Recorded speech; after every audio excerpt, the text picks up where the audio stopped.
오늘은 박목월 시인의 산도화, 산복숭아꽃 정도를 볼까요? 에 대해 살펴보도록 하겠습니다. 이 작품은 봄을 맞이하여 산도화가 피기 시작한 석산, 돌산이에요. 의 아름답고 평화로운 모습을 절제된 언어로 표현한 시이다. 근데 문제는 너무 절제했어.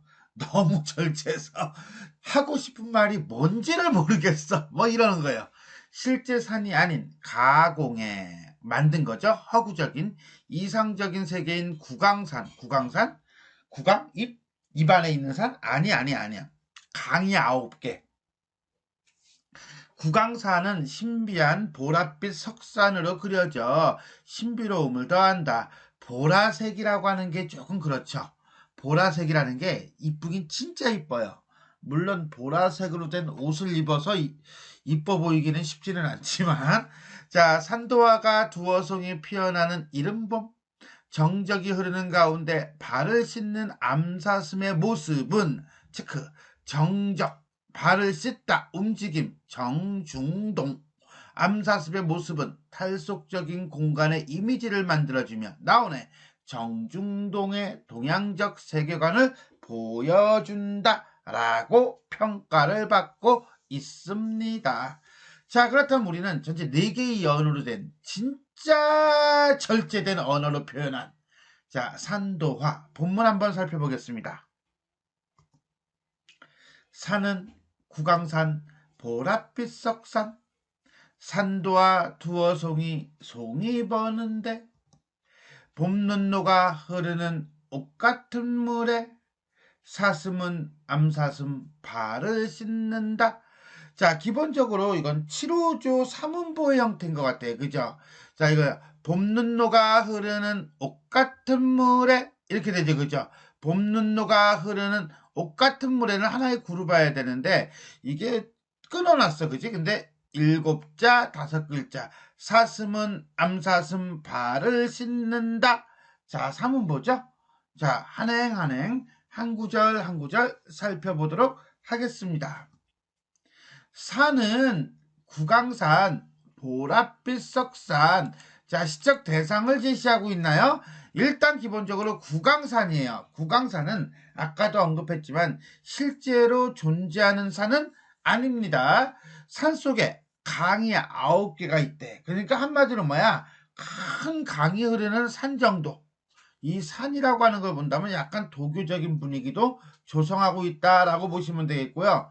다음에 보랏빛, 시각적 심상이죠. 그 다음에 보라색이 가지고 있는 약간 판타스틱한 그런 분위기를 볼 수 있겠습니다.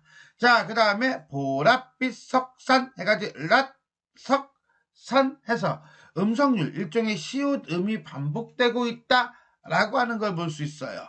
자, 그런데 우린 여기서 또 하나, 산은 구강산, 보랏빛 석산, 산, 마운틴에 대한 얘기를 계속하고 있습니다.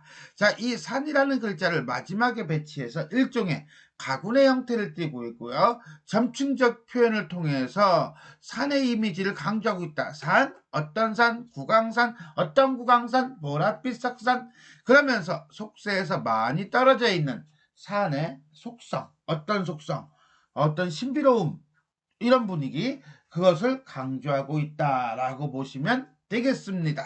자, 1년 보랏빛 석산의 신비한 모습을 보여주고 있다.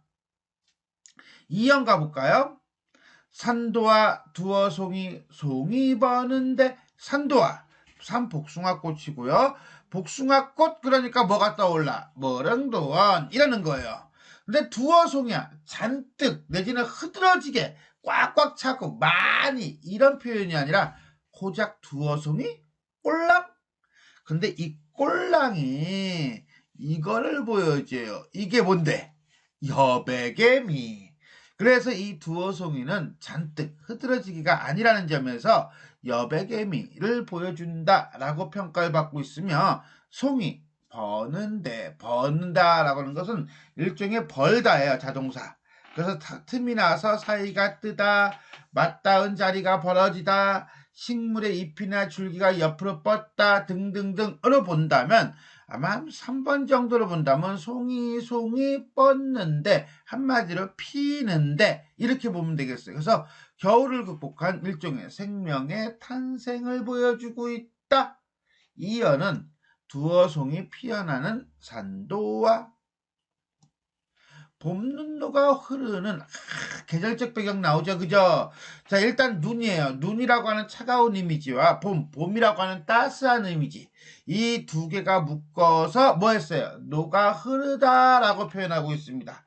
결국 봄이라는 계절적 배경과 함께 눈이 녹는다라고 하는 모습을 통해서 생동감을 보여주고 있고요.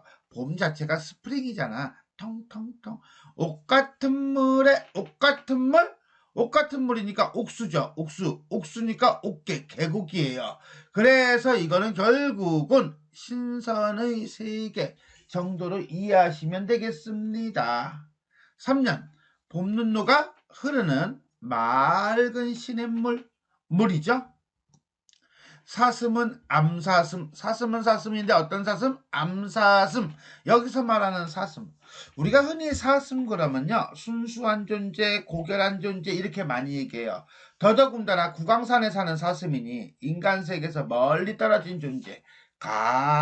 뭐한다? 발을 씻는다. 어디에? 물에. 그래서 암사슴과 자연이 하나가 되면서 씻는 움직임이 나타나니까 동적 분위기와 함께 씻잖아요. 정화의 이미지를 보여주고 있다라고 보시면 되겠습니다. 어쨌거나 간에 암사슴을 통해 순수하고 평화로운, 그 다음에 신비로운 분위기를 조성하고 있다라고 보면 되겠습니다. 사연은 시냇물에 발을 씻는 암사슴. 그리고 이 시는 기본적으로 보니까는 이런 삼행으로 되어 있는데 이런 형태예요. 그죠? 그래서 산은 국왕산, 보랏빛 석산, 그죠? 산도와 두어송이 송이 버는데, 사슴은 암사슴 발을 씻는다예요. 그런데 3년은 이렇게 되어 있죠. 그래가지고 봄눈노가 흐르는 옷 같은 물에 이렇게 돼 있어요. 그래서 글자 수를 7호조 3개의 행으로 이루어져요. 3음보, 3개의 행이 된다. 7호조 3음보 형태를 3개의 행으로, 발음도 꼬인다. 행으로 끊어 읽는데, 끊어서 표현하는데, 형태가 이런 형태가 기본 구조에다가 3년은 요 형태로 변칙성이 드러났다. 뭐 이런 것도 알아두면 재밌을 것 같아요. 자, 그럼 우리가 이제 전체적으로 한번 정리해 보겠습니다. 자유시 서정식, 관조적이고요. 회화적이다. 그 다음에 탈속적이다. 시선의 이동을 보고 있죠. 원경에서 산, 그 다음에 근경, 암사슴까지. 자, 이상적 세계의 아름답고 평화로운 정경을 노래하고 있다. 감정의 절제를 통한 간결한 압축미가 두드러진다 라고 되어 있는데, 일단 이거는 워낙에 이 시가 짧다 보니까는 깔끔하게 나와요. 그래서 이게 단면에 다 나와. 아주 좋아. 자, 산은 국왕산 보랏빛 석산이에요. 처음에는 화자가 어디를 보고 있죠? 보랏빛 석산을 보고 있어요. 멀리 산 전체를 다 보고 있는 거야. 그러다가 이제는 산도와 산 복숭아꽃을 봐요. 그러다가 이제는 뭘 봐요? 물을 봐요. 그러다가 뭘 봐요? 암사슴을 봐요. 그러니까 기본적으로 산 전체에서, 그렇죠? 국왕산 원경이죠. 그 다음에 어디로? 산도화로 시선이 옮겨집니다. 산도화, 꽃을 멀리서 보면은 잘 안 보이겠죠? 거기다가 두어송이가 피어있다라고 하는 것까지 보려면 좀 가까이 가야 될 거야. 그러다 화자는 어디로 갑니까? 그렇죠. 물로 가죠. 물로 갔다가 그 물에서 발을 씻고 있는 어디까지 갑니까? 암사슴까지 갑니다. 즉 원경에서 쭉 근경으로 어떻게 하고 있다? 시선이 이동되고 있다라고 보시면 되겠습니다. 이 시는 화자의 시선이 원경에서 근경으로 이동하고 있으며, 멀리 보이는 국왕산의 모습에서 산속에 피어있는 산도와 두어송이, 그리고 물, 그리고 그 물에 발을 씻고 있는 암사슴으로 시선이 이동하고 있다라고 보시면 되겠습니다. 더더군다나 이 시에서 화자는 직접 나오지는 않죠. 그리고 마치 자연의 모습을 한 폭의 그림처럼 묘사하고 있고, 그 다음에 두어송이 꽃이 피는 걸 통해서 어떻게 본다면 동양의 내지는 동양화의 여백의 미를 느끼게 해주고 있다. 라고 볼 수가 있겠습니다. 두 번째, 정적인 대상에서 동적인 대상으로 묘사 대상이 변화되고 있다 라고 했는데, 이것도 아까 그 장면에서 보면 될 것 같아요. 자, 처음에 뭐 보죠? 그죠? 석산이죠. 석산이 움직이지는 않을 거 아니에요. 그죠? 자, 이 석산에서 그 다음에 산도화도 정적이겠죠. 한데 피잖아요. 그죠? 핀다라는 점에서는 어떻습니까? 그렇죠. 동적이죠. 그 다음에 어디로 갑니까? 물이죠. 물은 물이에요. 근데 물인데 어떤 물이야? 그렇죠. 흐르는 물이죠. 흐르는 물이니까 뭡니까? 동적이라고 봐야 될 거예요. 그 다음에 암사슴 나왔는데, 암사슴은 당연히 발을 씻고 있으니까 동적이죠. 즉 정적인 이미지에서 쭉 무슨 이미지로? 동적인 이미지로 진행하고 있다라고 볼 수가 있겠습니다. 이 시는 1년, 2년, 4년이 점점 길어지는 구조. 아까 얘기했죠. 이렇게 각 연을 낭독할 때 아무래도 길어지니까 호흡이 빨라진대. 선생님, 이게 무슨 말이에요? 라고 한다면, 음보라고 하는 건 일정한 호흡의 단위예요. 일정한 호흡의 단위인데, 그 일정한 호흡의 단위가 어때요? 글자 수가 많아. 그러면 일정한 데다 많은 글자 수를 그리려면 호흡이 빨라질 수밖에 없지요. 그러면서 정적인 분위기를 유도하며 3년에서는 시행이 짧아지는 구조. 그러니까 어떤 구조야? 이렇게 되는 구조죠. 그죠? 그래서 오히려 뒤로 갈수록 호흡이 느려진다. 자, 예를 들어서 이런 거죠. 그 뭐였지? 봄눈노가 흐르는 옷 같은 물에 이렇게 되겠죠. 봄눈노가 흐르는 처음은 빠르죠. 옷 같은 물에. 그럼 1년 볼까요? 1년은 산은 구강산, 보랏빛 석산 이렇게 빨라지겠죠. 동일한 호흡 단위에서 글자 수가 많아지냐 느려지냐요. 특히나 근데 이게 오히려 호흡이 느려져. 그렇죠? 이해했죠? 그러면서 무슨 분위기? 동적인 분위기를 유도하고 있다라고 보시면 돼요. 이런 점에서 볼 때 우리는 이 시행의 조절을 통해서 호흡을 의도적으로 조정해서 봄이 오는 무엇을 생기 있는 분위기를 표현하고 있다라는 평가를 받습니다. 자, 지금까지 우리는 박무걸 시인의 산도화에 대해 살펴보았습니다.